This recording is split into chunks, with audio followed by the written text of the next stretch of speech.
मैं सब कुछ जान चुका हूं उमर। तुम्हारे और एलिफ के दरमियान जो कुछ हुआ सब जानता हूं मैं, और ये भी कि आयजा भी इस मामले के बारे में सब जान चुकी है। जबरदस्त। तो फिर एलिफ को इस घर में क्यों रख रहे हैं? हाँ, जिस वजह से तुमने एलिफ को कई दिनों तक आयजा के घर में रखा, मैं भी उसी वजह से इस घर में रख रहा हूं, मदद करने के लिए। उस वक्त सूरत हाल मुख्तलिफ थी, और मैं ये भी बहुत अच्छी तरह जानता हूं कि आपका असल मकसद ये नहीं है। जिस तरह आपने आयजा को मेहमत के साथ काम करने पर मजबूर किया, यकीनन एलिफ को भी यहाँ रखने की कोई वजह है। क्या है वो वजह? आयजा और मेरा ताल्लुक खराब करना। उमर बेटा, क्या तुम्हें यकीन है तुम्हारे बाबा ऐसा करेंगे? अम्मी ये भी अच्छी तरह जानते हैं कि मैं सच कह रहा हूँ, और अगर आपका मकसद वाकई हमारा ताल्लुक खराब करना नहीं है, तो आप एलिफ की मदद घर से बाहर भी कर सकते हैं। एलिफ को इस घर से भेज दीजिए फौरन।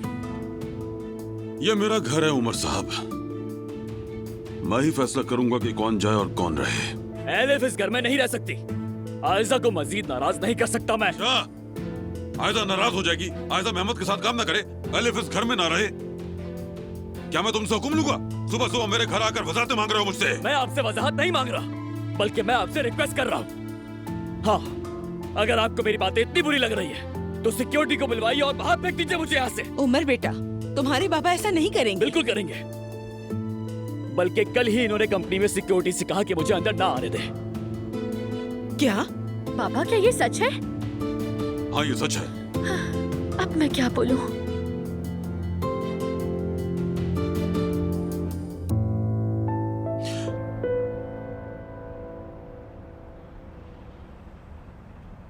मेरी जान, गौर से सुनना। अगर तुम्हें गर्मी लगे तो अपनी जैकेट उतार देना, ठीक है? ठीक है आपा, मैं समझ गई। शाबाश मेरी जान। और ये तुम्हारा लंच बॉक्स, चलो।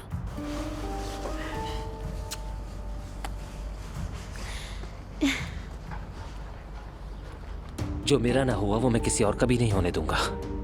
तुम सिर्फ मेरी होगी या फिर किसी की नहीं।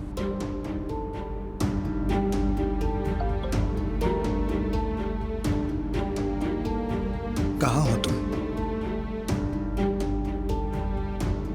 अभी अभी बतूल को स्कूल छोड़ा है। क्या हुक्म है भाई? क्या खत्म कर दें इसे? नहीं, यहाँ पर नहीं, लेकिन मौका मिलते ही इसे उठा लेंगे। चलो पीछा करें इसका।